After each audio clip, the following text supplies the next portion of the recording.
All right, today I want to talk about thinking fast and slow and why I think it's important to understand the concepts of System 1 and System 2 for every chess player out there. So, first of all, let's just talk briefly about how it's traditionally described. System 1 being the stuff you do in everyday life, holding casual chit chat, maybe driving down the road. You're not totally focused. System 2 is when you have to buckle down. For example, let's say 13 times, 142. You are going to have to stop whatever else it is you're doing and focus on the problem. And if you get distracted, it's all for naught. Now, that's the way it's traditionally described. I think chess players can put it in their own language in a much cleaner way.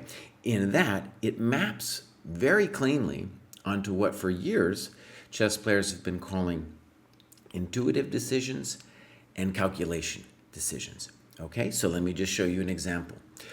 This is from one of my games, and it's black to move in this position.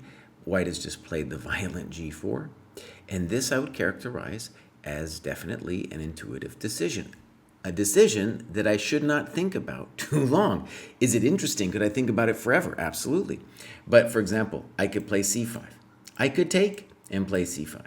I could play queen e7, or as in the game, I could play knight c6. These are all intuitive decisions that I can break my head over, but I'm not going to improve the value of the move that much by thinking about it over much. Okay, and that's a key thing for chess players to understand, is that really you have some priors in your head about the way chess should be played, and that's the move you're going to play based on those priors. Okay, so that's different from a position that requires calculation. So this one, System 1. I shouldn't be expending that much energy in this position, and I should play it relatively quickly.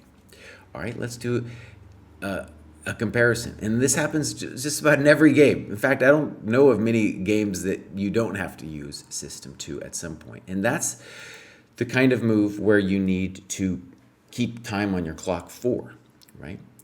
So here we go, and it's black's move here. And I don't know, I spent something like 20 minutes here. So what are the options? Knight e7, bishop e6, knight b4. The position is entirely violent, and the game will be decided soon. It's important to note that with all of those decisions, it's very difficult to see the end. There's no seeing the end. In fact, I spent days on this position, and I'm sure I didn't even approach the full truth of the position. But it's possible to see more than your opponent. And it's possible definitely to see that some moves are better than others. So those two positions, I think, belong, it happens in every game. You have intuitive decisions and calculation decisions.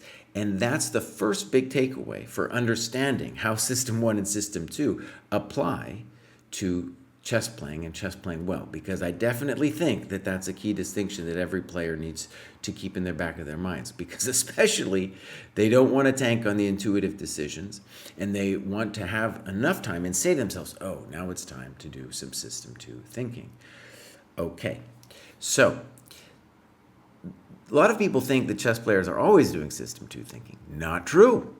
Not true. Much of what we're doing is intuition, right? Magnus in particular says he doesn't think that much. I think he thinks less than most of us, because a lot of the moves come naturally to him, right? Of course, he then has to think in key moments. Now, one thing about, let's say, good players is you will find that they often can play intuitive decisions well. But like the crazy math example of 13 times whatever, good players will have to stop and think about what's going on. I don't care how good you are in a position like this. You're going to have to think about it. It's not just like something that's going to immediately come down from the heavens and you know the answer. Okay, so let's think about the System 2. Here are some of the trademarks that are interesting because they're measurable, right? Your pupils will dilate. This is something that's been experimentally tested. You will have, your heart rate will raise. You will be burning more calories. These are all signs that you are participating in system 2. Furthermore, your mind really doesn't want to do it. And it makes sense it didn't want to do it. It takes more energy for you to use system 2. Anthropologists have long said, like when we evolved to have this human mind, we needed like 20% more calories. And right, it's especially in system 2 that we need these more calories. Now, let me just address, there was this weird claim that, took the chess world like a meme like several years ago, saying something like chess players consume gazillion calories in a chess game. And I think it was by Sapolsky originated, this guy from Stanford. And it was, no one understood where the data came from and yada, yada. And I don't think it was actually true. But what's interesting about it is if you wanted to see what it would actually be like to make a strong claim like that, then you would have to test chess players who were thinking using system 2 in a full game, right? Because normally in a game, we pull back. And we don't use system 2 for the entire game. But definitely there's some games where I'm sure everybody out there has had the feeling of like, oh, this is easy, especially if you're playing a low-rated opponent. And you're not using system 2 barely at all. In other games, you're just completely taxed, right? And those games, you will burn more calories. I can say in really tough tournaments, I've definitely lost weight, right? So that's where the Sapolsky thing has a grain of truth, even though it might be ridiculous. Okay. Another thing about system 2 that's interesting is fellow chess player Christopher Chabris wrote a book called The Invisible Gorilla. And the classic experiment in there is you show people like a basketball game and you show them, make them count the basketballs. It's a ridiculous task. It's kind of hard, demands your attention. And then in some frames, they had a gorilla walking across the frame. And then later they asked him, did you see the gorilla? No, they didn't. Not, some of them might have, but most of them didn't. So it's this really interesting experiment that shows the kind of focus that one falls into in system 2. And on a personal level, I think many chess players will sympathize with this. There's an aspect where outsiders looking at me will often say, oh, this guy's like the distracted professor type, right? He's all head in the clouds or whatever, because they're talking at me or I'm interacting with the world in a way that seems like I'm not fully engaged in it because literally my head is elsewhere, right?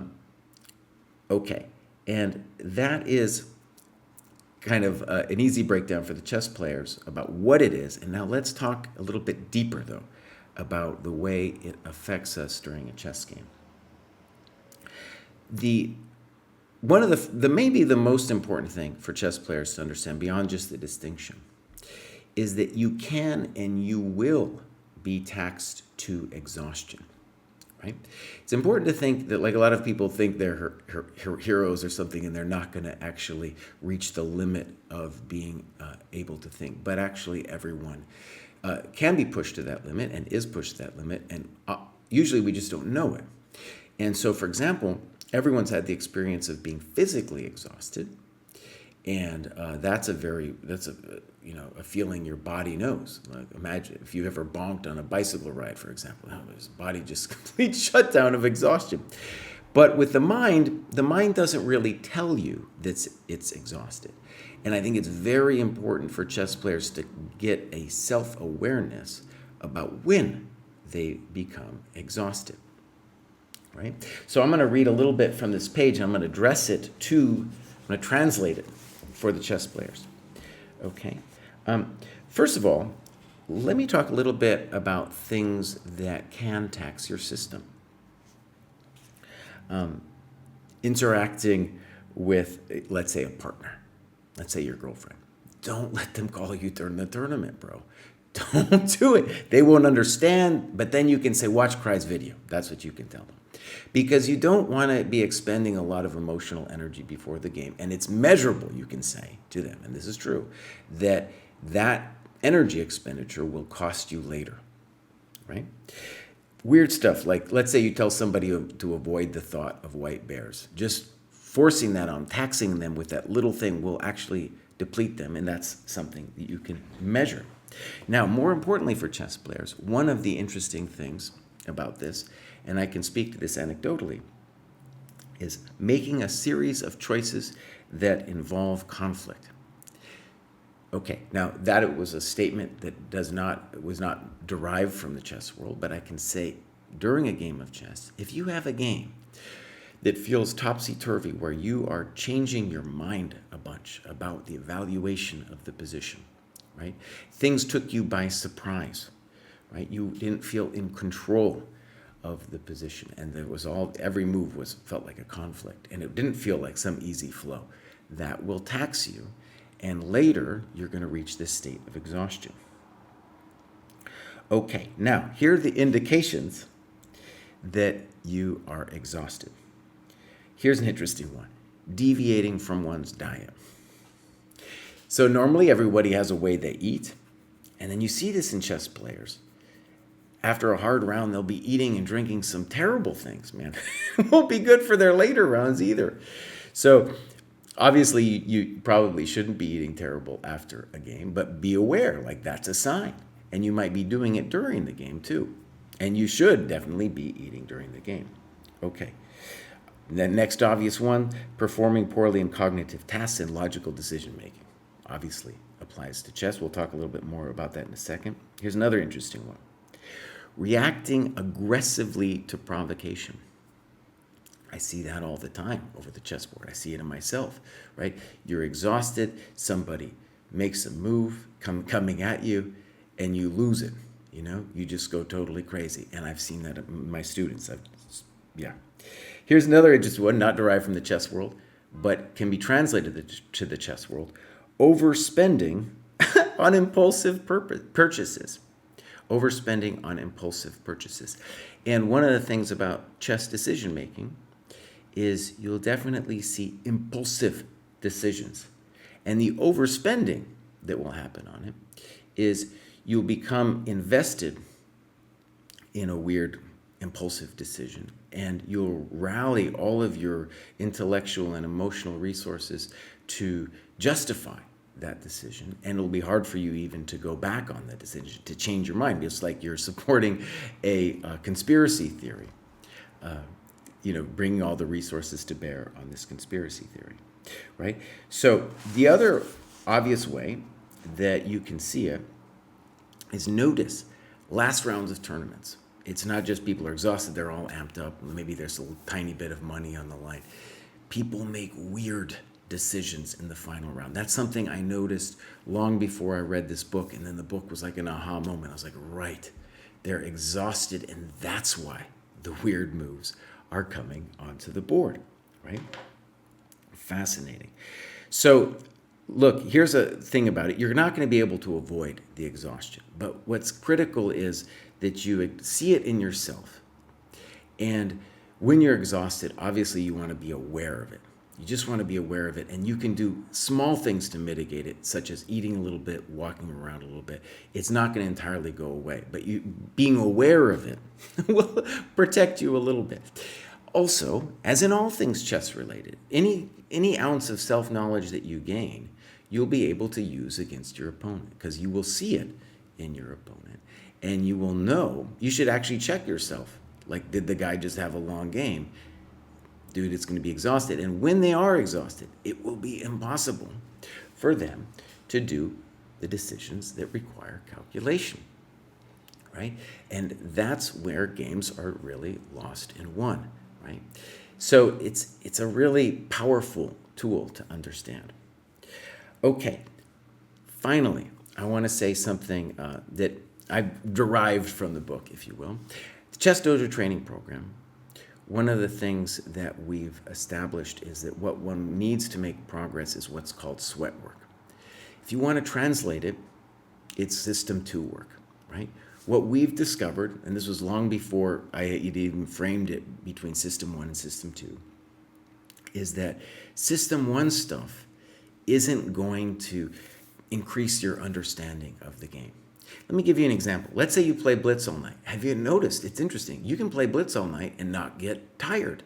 Why? Because you're not doing System 2, right? It's kind of fun. It's joyful. Oh, let's go. Let's throw the pieces out there. right? And you're not learning anything. You're just repeating the same moves that your intuition had already had stored up there, right? And that's why people have these incredibly long binge sessions and don't get totally exhausted. They might get exhausted later from the feeling of adrenaline that they've expended, but not from system 2 thinking. So one of the things I want to say about it in terms of studying now is that if you really have positions where you have to work at it, those are the positions that are going to be imprinted upon your brain. So for example, let's say I go back to this intuitive decision, and I spend a lot of time after the game thinking about the different choices that I had here. In the end, I decided that I liked bishop f4, queen f4, c5 the best, right? And that kind of analysis where I really went deep and then moved the pieces around a little bit, that kind of analysis is going to imprint on my head about the kinds of structures, and it's going to the kinds of structures my intuition favors, right? So it's like an education of my intuition.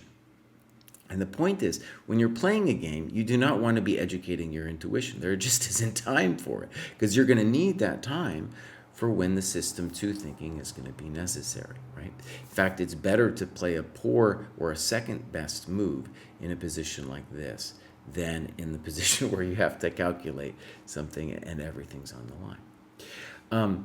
One thing too about this that maybe will be confusing for people, if you turn on an engine, that difference between system 1 and system 2 can often become obfuscated because it feels like every position is system 2. In a certain sense, for the machine it is, but for us it is not, because we simply have to make some moves based on our gut. And it's important that we recognize the value of system 1 in a chess game, right? You have to use it, and it has to be educated. Similarly, with tactics stuff, tactical patterns, that's the kind of thing that's being educated in your mind so you can see it quicker, right? So you can see it quicker, and you don't have to dig so deep to find it and then be blundering stuff away when it really is time to calculate. Okay, so there it is, system 1 and 2. Like many people, I think I understood like the crib notes of it, but going deep on it really helped me realize, right, this is what's going on in a chess game, and the two different kinds of thinking are so important, and it's so important to know the difference between the two types of thinking and to know when you are exhausted. All right.